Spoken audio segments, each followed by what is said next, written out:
You're listening to the greatest multifamily investment advice show. My name is Adam Ras, and now I'm talking everything multifamily for an in-depth conversation, and I will be diving deep into raising capital, deals, and underwriting process. Welcome back to the greatest multifamily advice show. Today we have Ali Ajami, real estate investor, CPA accountant with a focus on cross-border structure between US and Canada. How are you, Ali? I'm doing great. I'm doing great, Adam. Thank you. Thank you so much for being with us today, and I appreciate you taking the time. Today, I would like to start with your beginning on real estate investing. What was the beginning for you? The beginning of real estate was back in 2000, I would say six. Me personally, it was right before the 2008 recession. I purchased my first single family home around my neighborhood. You know, I was young in the game, made a few mistakes. I was under the impression, let me pick up a property, I'll rent it out for about 6 months and then, flip it and make a big profit. Things didn't work out, but they ended up working out because I had a great tenant. Kept that tenant in, recession hit, took a little beating, but I continued to rent that house for another 10 years. When I finally did sell it and I sold it to the actual tenant, made a nice profit. And during that recession, picked up some more properties, built my portfolio, and just have been going since there. Picked up properties in the Metro Detroit area. There's a big misconception about Detroit. Beautiful homes, to be honest with you. You'll get Section 8 tenants, government funded, guaranteed rent. I personally think the key to a successful rental or building your portfolio is going to be your property manager. You find a good property manager, somebody that's going to oversee, especially for non-resident investors that obviously they don't live here. So they're going to need somebody to take care of their property while they're back home. And that's key because I've seen property managers make or break investments. I think the problem was Detroit lately, back to the recession period, is that many people left, and like you can see that a lot of single family home was abandoned. But I think the multifamily business was different there. Yeah, it definitely was different there. Yes. Yeah.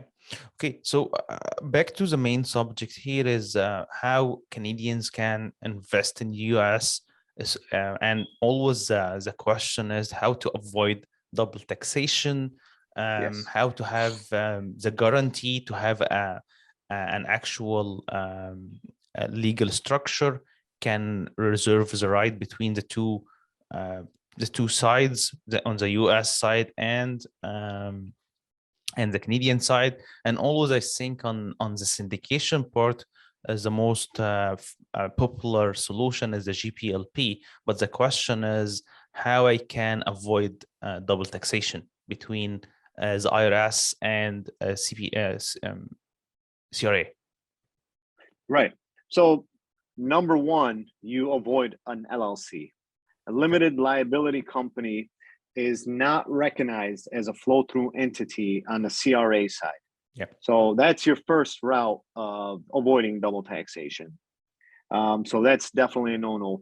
You're kind of limited as a Canadian due to both sides of the borders laws and avoiding taxation of what kind of structure you actually want to put yourself in. Yeah.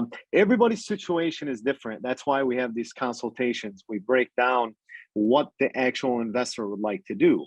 So we either suggest a limited partnership where the actual investor is the limited partner in their personal name, and then we open up a general part. Well, I'm sorry, we open up a US C Corp to take on the general partner role at the smallest percentage, either 1% or either less than 1%, owned and managed by the limited partner. So at the end of the day, the limited partner does have 100% of the ownership. But why do you need a limited partner and a general partner in a limited partnership? Because the general partner is in place to take on the liability. of the actual partnership. The limited partner is your sole investor slash funder and the owner. So depending on the tax or financial situation over on the Canadian side, we either suggest you do it in your limited, you do it in your personal name, or you open up a Canadian corporation to take on the limited partnership role and the sole, ownership in that limited partnership. So what this does, this avoids, if you're in your Canadian corporation and you're already in a higher tax bracket on the Canadian side, it avoids any of that income that's going to be made on the US side to come over to the Canadian side and potentially push you into another tax bracket. Although whatever the taxes you pay here in the United States, you get a tax credit on the Canadian side.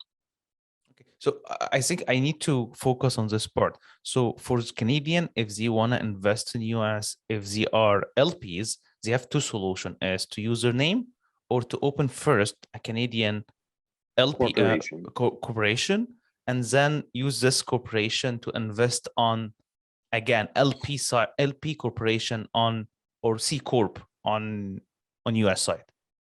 Yes, LP, which is a limited partnership, or a USC Corp, USC corporation. But basically this USC corporation is owned by the Canadian corporation.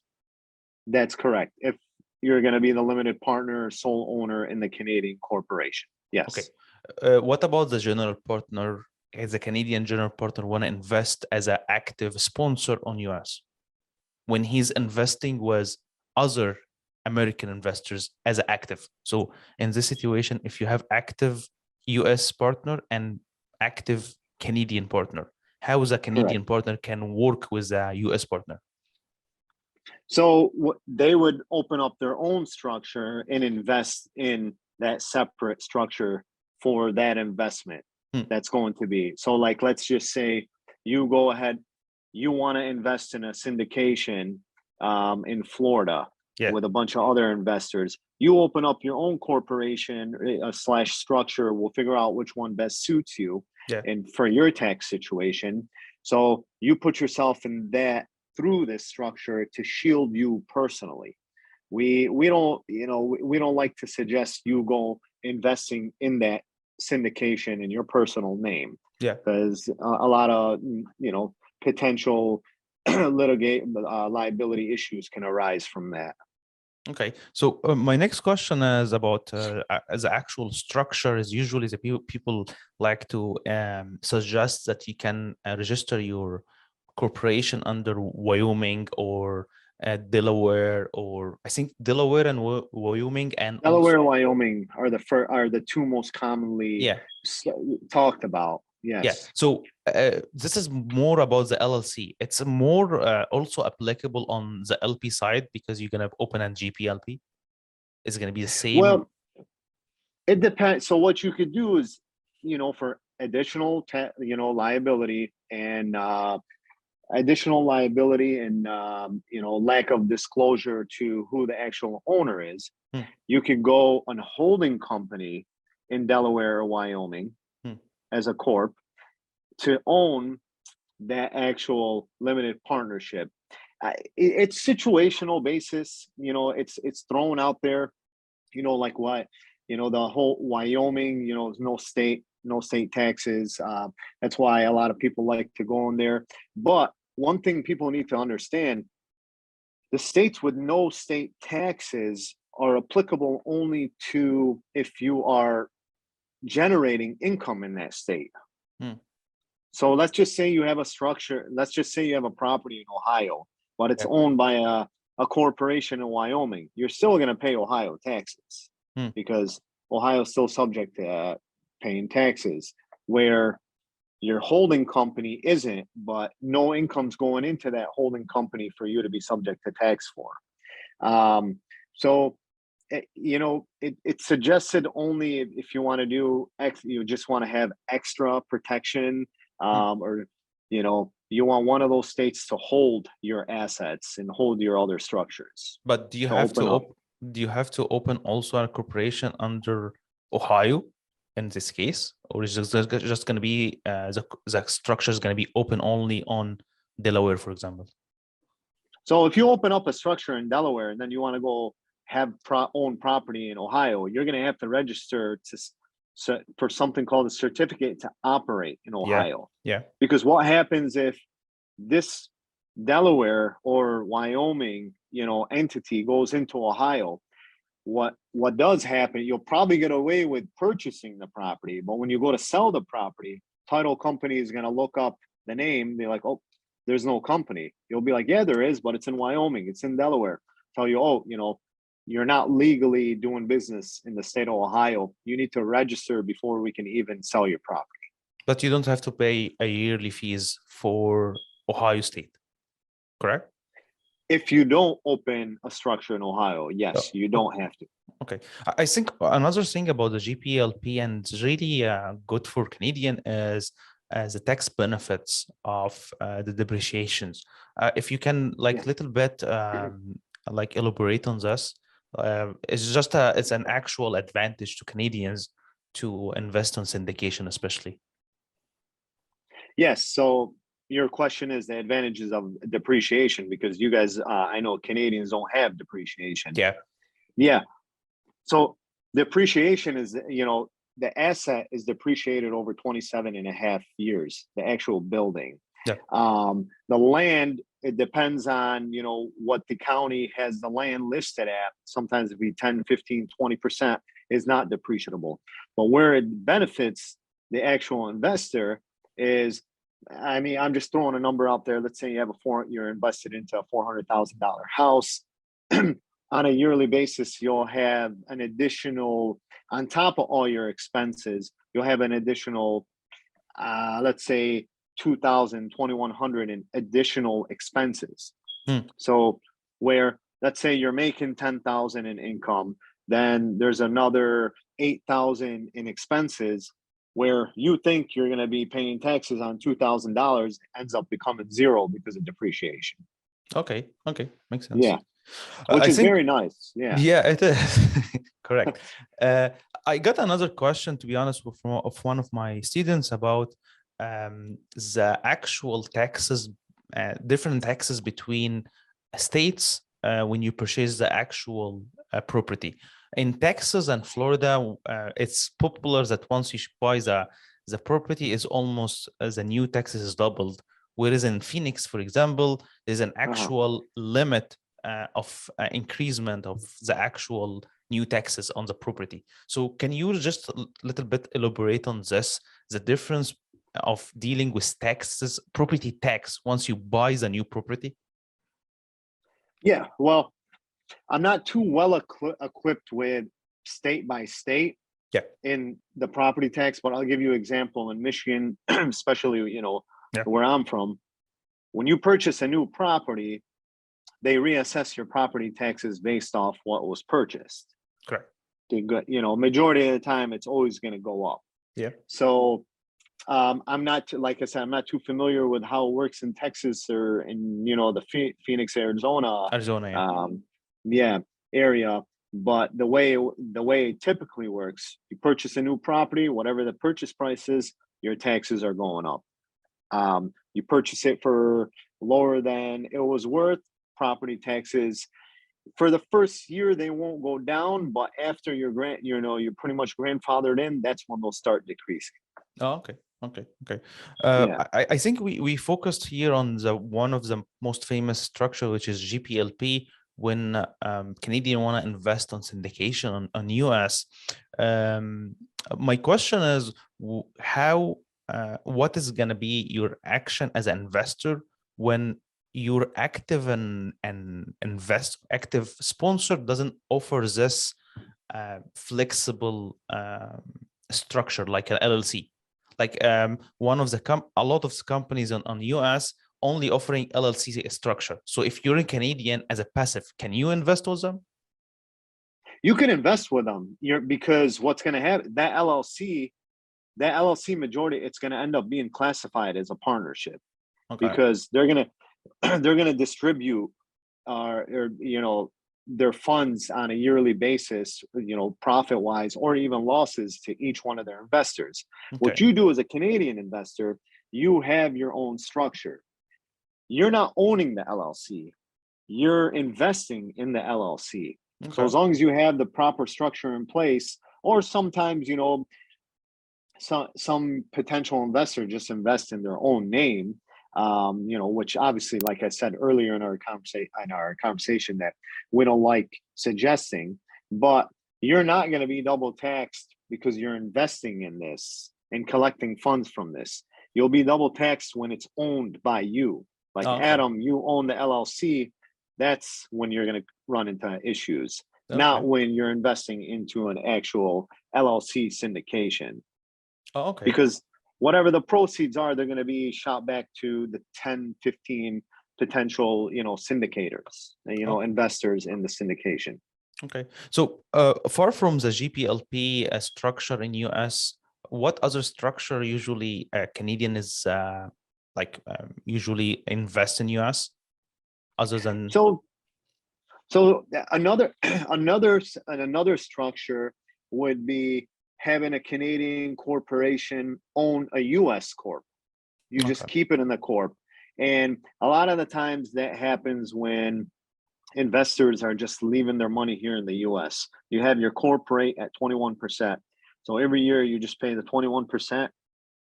Your proceeds stay in the US corp because they just want to keep reinvesting.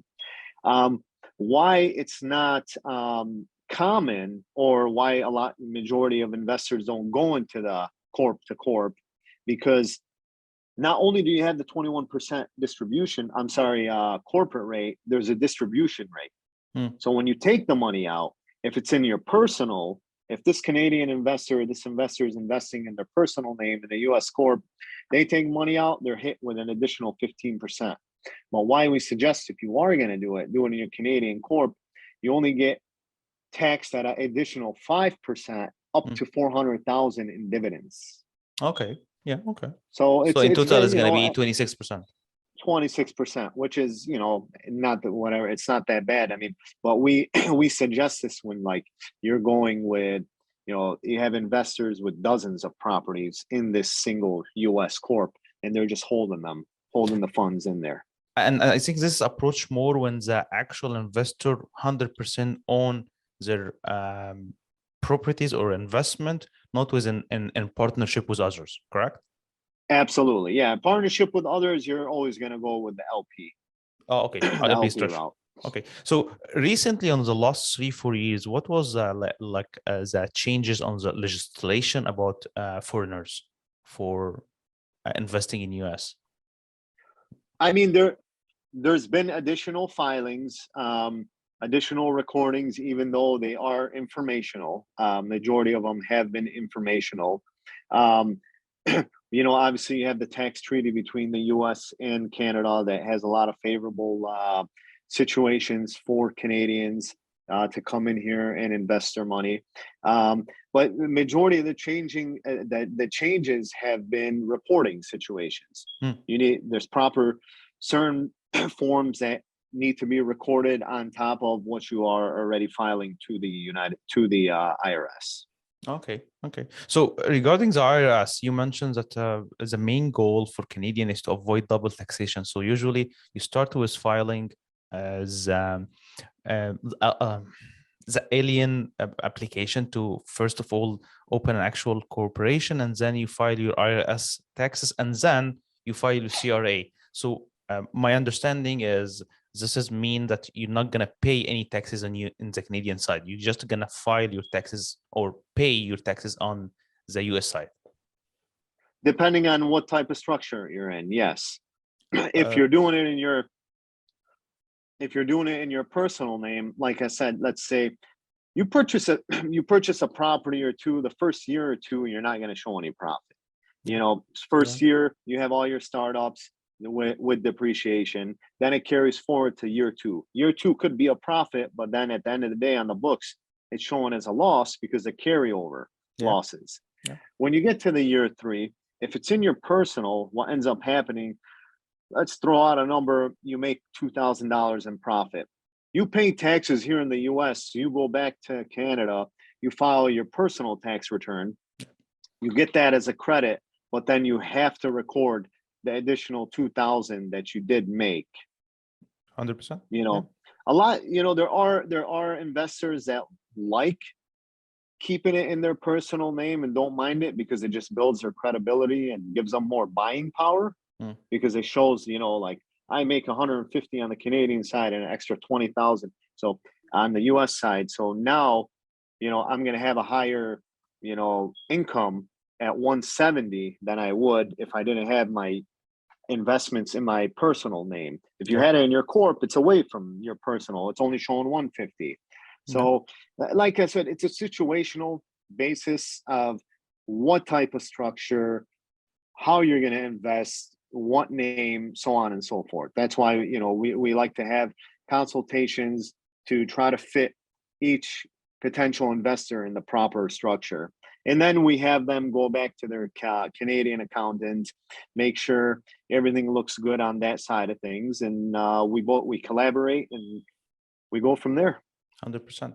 I got another question from one of my friends is about how you can avoid paying taxes on the dividend when you're investing on, especially on LLC in US. Basically, usually you got a preferred return 8 to 10% per year. What is a perfect structure to avoid paying taxes on this dividend? What you could do is you could pay a management fee. You could pay a management fee to your corporation in Canada.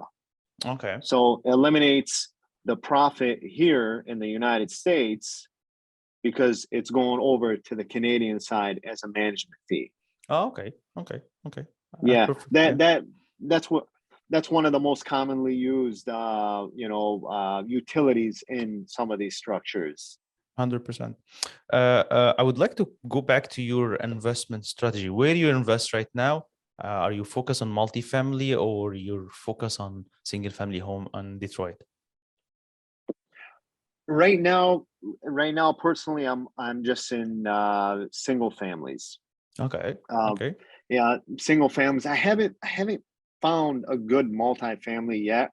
That's something I'm looking into. I'm actually also looking into a storage unit. Okay. Yeah, storage units.